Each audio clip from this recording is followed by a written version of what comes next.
जय श्री कृष्ण दोस्तों। क्रोधित माता सीता ने क्यों दिया था गाय, नदी, पंडित, कौवे को श्राप? भगवान श्री राम और उनकी पत्नी सीता और साथ में लक्ष्मण के साथ वनवास जाने की बात तो सभी जानते हैं। इस बात से अयोध्यावासी काफ़ी दुखी थे। राजा दशरथ राम और लक्ष्मण के वियोग के दर्द को भी झेल नहीं सके और उनका निधन हो गया। पिता के निधन की खबर सुनकर भगवान राम और उनके छोटे भाई लक्ष्मण बेहद ही दुखी थे। और वहीं जंगल में भगवान श्री राम और लक्ष्मण ने महाराजा दशरथ का पिंडदान कराने का निर्णय लिया। वहां ब्राह्मण ने भगवान श्री राम और लक्ष्मण को श्राद्ध कर्म के लिए आवश्यक सामग्री जुटाने के लिए कहा। इस पर भगवान राम व लक्ष्मण नगर की ओर सामान लाने के लिए निकले।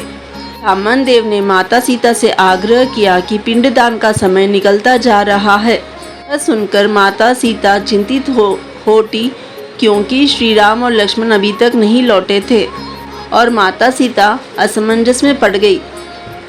तब माता सीता ने समय के महत्व को समझते हुए यह निर्णय लिया कि वह स्वयं अपने ससुर राजा दशरथ का पिंडदान करेंगी।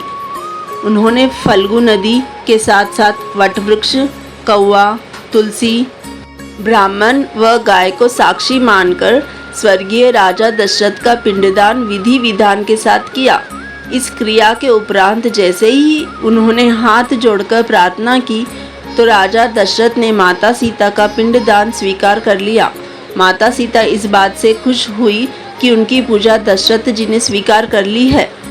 इसके बाद उनके मन में संशय भी हुआ कि प्रभु राम इस बात को नहीं मानेंगे क्योंकि पिंडदान पुत्र के बिना हो नहीं सकता। थोड़ी देर बाद राजा राम और लक्ष्मण सामग्री लेकर आए और पिंडदान के विषय में पूछा।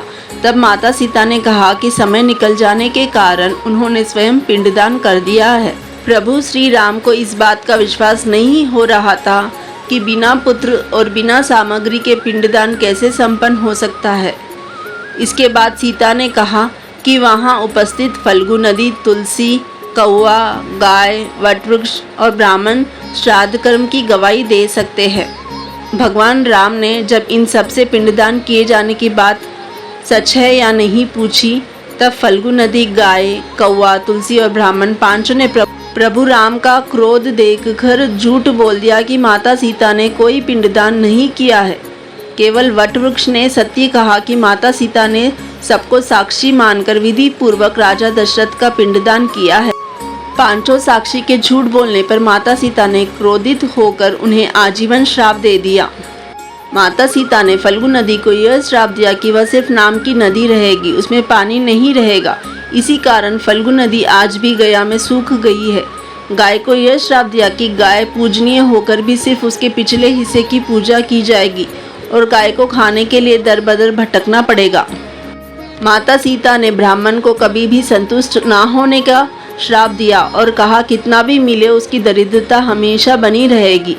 इसी कारण ब्राह्मण कभी दान दक्षिणा के बाद भी संतुष्ट नहीं होते हैं। माता सीता ने तुलसी को यह श्राप दिया कि वह कभी भी गया की मिट्टी में नहीं उगेगी। यह आज तक सत्य है कि गया की मिट्टी में तुलसी नहीं फलती है। और कौवे को हमेशा लड़ झगड़ कर खाने का श्राप दिया। कौवा आज भी खाना अकेले नहीं खाता है।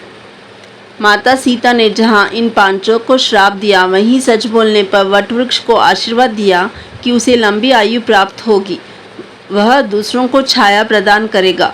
पतिव्रता स्त्री उनका स्मरण करके अपने पति के दीर्घायु की कामना करेगी।